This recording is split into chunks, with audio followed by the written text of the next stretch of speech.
You win every argument in your head and lose more of yourself each time. So you stop arguing with the person you call toxic. Carl Jung names the wire from your chest to that dark lamp emerge and warns its light goes out two ways, one only looking like freedom. You leave the conversation and something in you quietly collapses, and you replay it for hours, hunting the line that would make them see you. The line never lands. By the end, you will know why. The strangeness is this: if the argument empties you every time, then putting it down should be the easiest thing in the world, and you cannot. You will follow that wire back to where it actually begins, down inside your own chest, into a room you stopped entering as a child. You will watch one ordinary man try 4 ways to set the argument down and fail at 3 of them, including the one that feels the most like freedom. And the reason he finally can surprise is even him, because the sentence he spent his life waiting for was always his own to write. But to take anything back, you first have to see how it left. So begin where the man begins, at 2 in the morning. He is 63, newly retired, an electrician who spent 40 years finding the fault in other people's circuits, and now he lies awake finding the fault in a conversation he had with his younger brother. On the nightstand sits a small spiral notebook. In it he writes the lines he should have said, the clean ones, the ones that would have finally made his brother understand. He has been keeping this notebook, in one form or another, since he was 12. The argument is 40 years old. On the surface, it is about their father's house, an old debt, who paid for what. Underneath it is about who their father loved, who carried the family, who was the good son. Every few months it ignites again, and every few months he loses, even on the nights he is sure he won. Jung would not call this a communication problem. He would call it a persona doing its oldest job. The persona is the face you learn to wear so the room would let you stay in it. And for a child in a loud house, that face was often an explanation. Explain yourself well enough and the worst of it passes over you. Justify, and you are allowed to exist for another hour.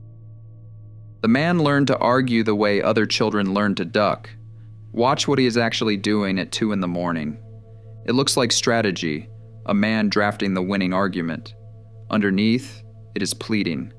Every rebuttal in that notebook is a small request for a verdict, a hope that the right words will finally pull from his brother the sentence that has been missing for 50 years, the one that says he did his part, that he was never the problem, that he can put it down now. But the brother cannot say that sentence, and not because he is cruel. He does not have it to give. You can stand at a dead socket with the cleanest wire in the world, and it will not carry your current, because the fault is not in the wire. Every word of justification is one more length of cable he runs from his own chest into a wall that was never live. He calls it talking. His body calls it a slow brownout. The lights in his own rooms dimming while he tries to light someone else's. You were never asking him to agree with you. You were asking him to hand back a verdict you signed against yourself years ago in a court he never sat in. This is why it cannot end on its own. An argument ends when someone gets what they came for, and he came for absolution, the one thing the other party does not stock. So he leaves and he replays, and he writes another line, and the wire stays warm in the dark.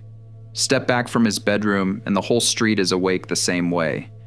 Behind half the dark windows, someone lies certain the fault is on the far end of a wire they cannot stop feeding. None of this is rare, and that ordinariness is the first quiet way out. But the exhaustion is trying to tell him something, and he keeps misreading it. He thinks the tiredness proves his brother is the toxic one, draining him. The tiredness is real.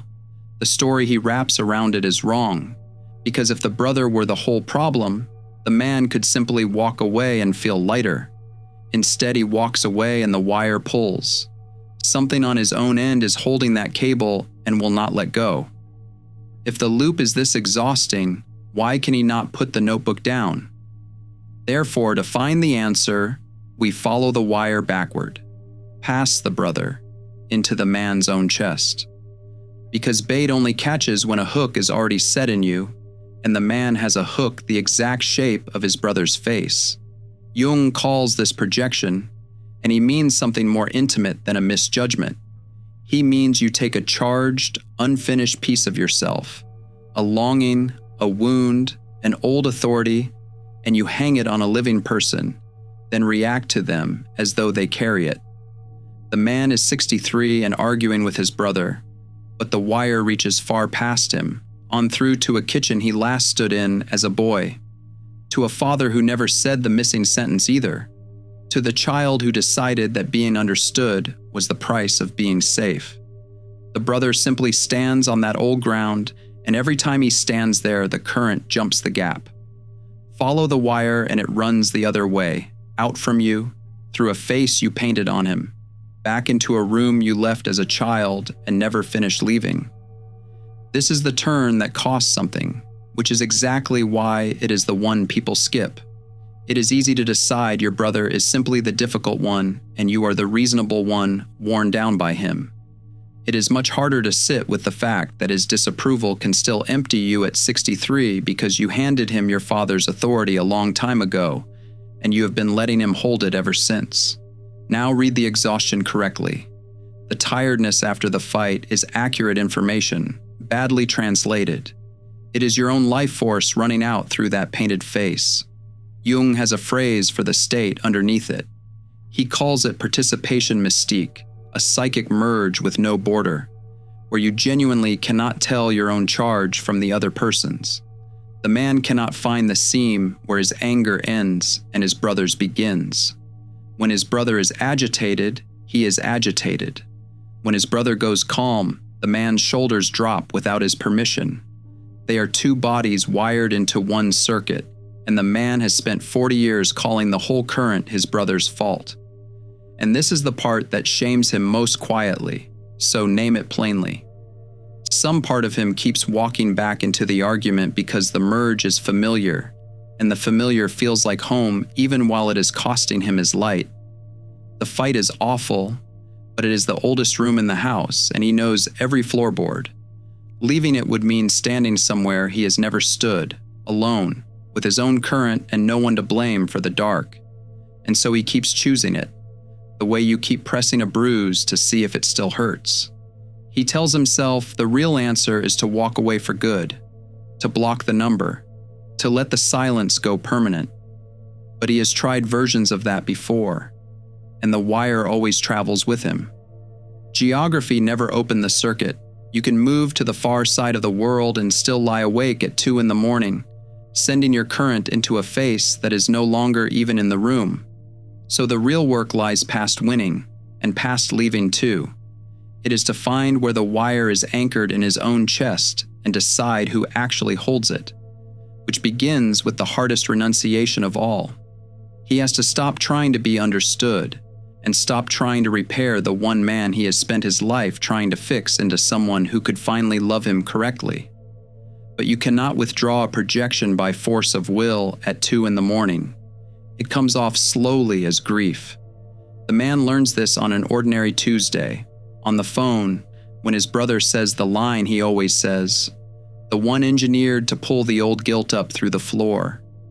For 40 years his hand would have moved to the notebook. This time it does not. He listens, and for the first time he is not listening for the crack in his brother's logic, not rehearsing his rebuttal. He just watches the behavior the way he used to read a circuit he already understood. And what he sees is not a villain. He sees a tired, frightened man in his late 50s, repeating a move he learned in the same loud house, reaching for the same missing sentence from the other direction, equally certain he was the unloved one. Jung describes the day he learned to do this with his own patience, when he stopped trying to interpret a man into agreement and instead said, in effect, "Be still. Something is happening here, and let it show itself." That is the whole discipline. You stop trying to make the other person into your answer, and you start seeing the actual human in front of you, with their own poverty, their own dead socket, their own reasons. You can grieve someone who is still alive and still calling you on a Tuesday. The brother on the phone keeps breathing. The brother in your own chest, forever one clean sentence away from understanding, is the one you finally lay down. And this is the cost that hides underneath the relief, because grief flatters no one. When the man takes the projection off his brother, he feels no triumph. He feels the floor go out from under 50 years. Because if his brother never had the missing sentence to give, then the man spent half a century at an altar, pouring his current into a socket that was always dead, and calling the brown out love. The fighting was the smaller wound. The real one was the hope underneath it. The long certainty that one day his brother would issue a verdict no person had ever been able to issue. And it rewrites everything around it. Once the man sees that his brother was never withholding understanding on purpose, that he simply never owned any, then the father comes loose too, and the mother, and 3 or 4 friendships the man thought he understood. The whole wiring diagram of his life redraws itself in an afternoon. People he resented soften into people who were also running on faulty current. It leaves them merely ordinary, and ordinary is far harder to argue with than evil, because you cannot draw a clean charge off a frightened, ordinary man. But here the man reaches the part that ruins more people than the original wound ever did. He has just reclaimed 40 years of current. For the first time, his chest is full, and he is holding all that reclaimed life with no idea what it is for. A reclaimed life force in a hand that does not yet know its own shape is the most combustible thing in the psyche. And the oldest reflex in that hand, the instant it feels the charge come back, is to turn the hot wire around and aim it straight at whoever it was draining into. He is about to do exactly that, and every part of it is going to feel like finally winning. Therefore, before he can decide what the current is for, he has to do the simple, brutal thing the title has been promising all along. He has to stop feeding the field, not argue better, not win, just stop being the power station for his brother's dark house. This is the real meaning of the boundary, and it has almost nothing to do with the word as the internet uses it. A boundary in the older sense is simply the place where his participation in the shared circuit ends, the point at which he stops letting his brother's charge become his own. It is the edge of his own field drawn quietly, without a wall and without anyone to punish.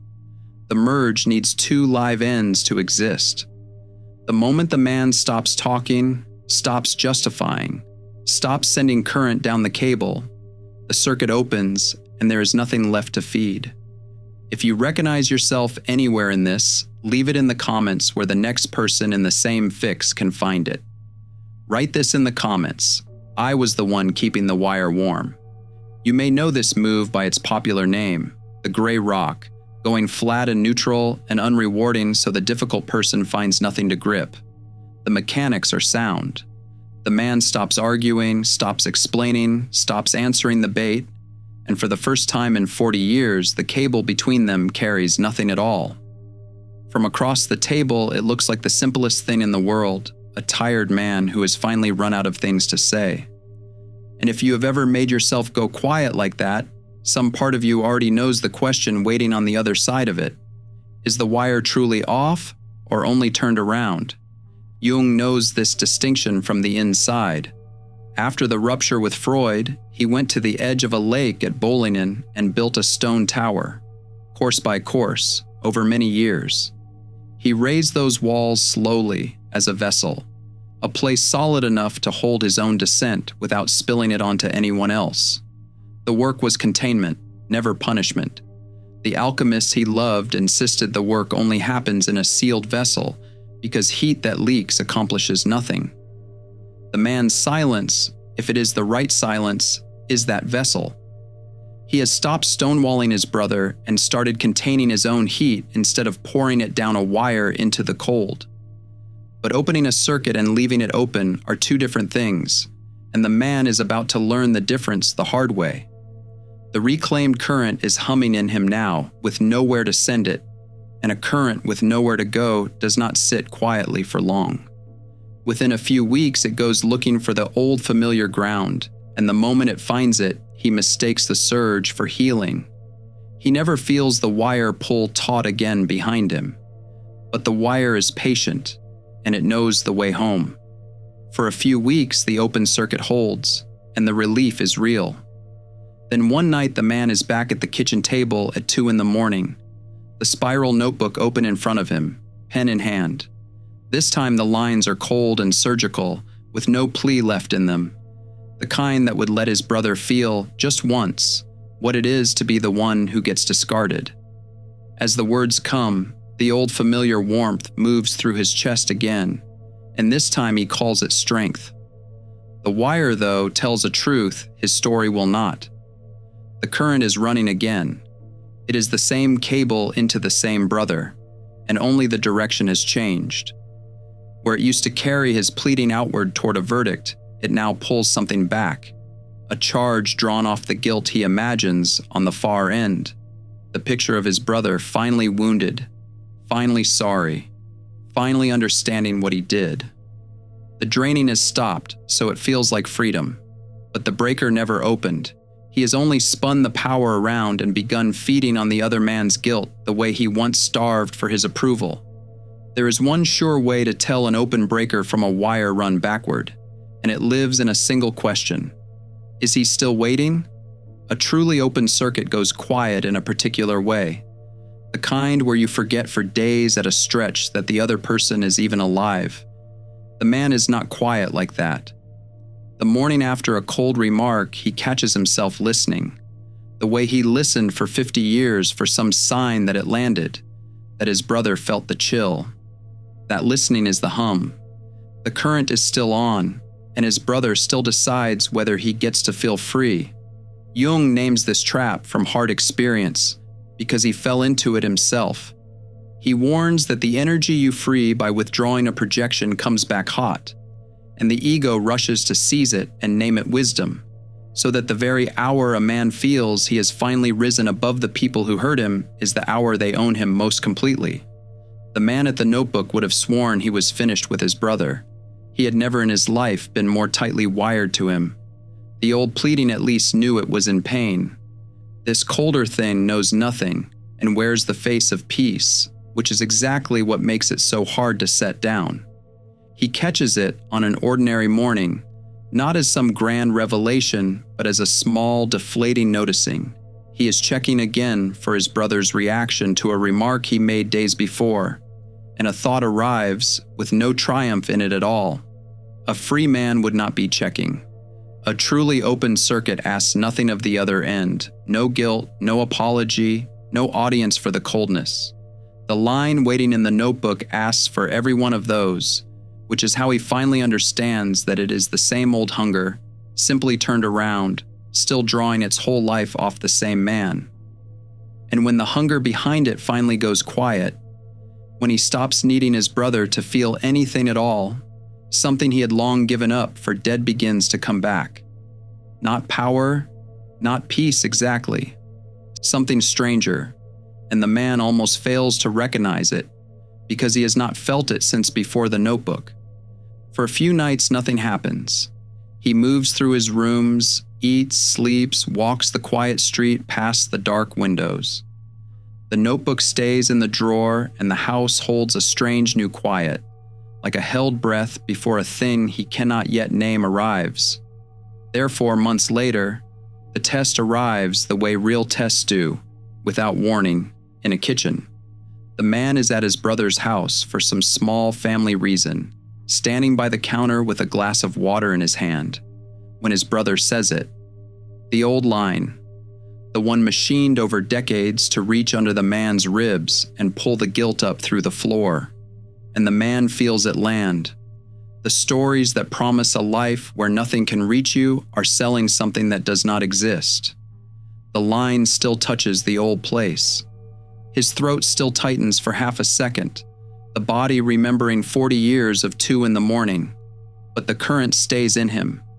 The wire that used to run hot from his chest to his brother lies slack on the table between them. He feels the pull, and he does not pick up the other end. He does not defend himself.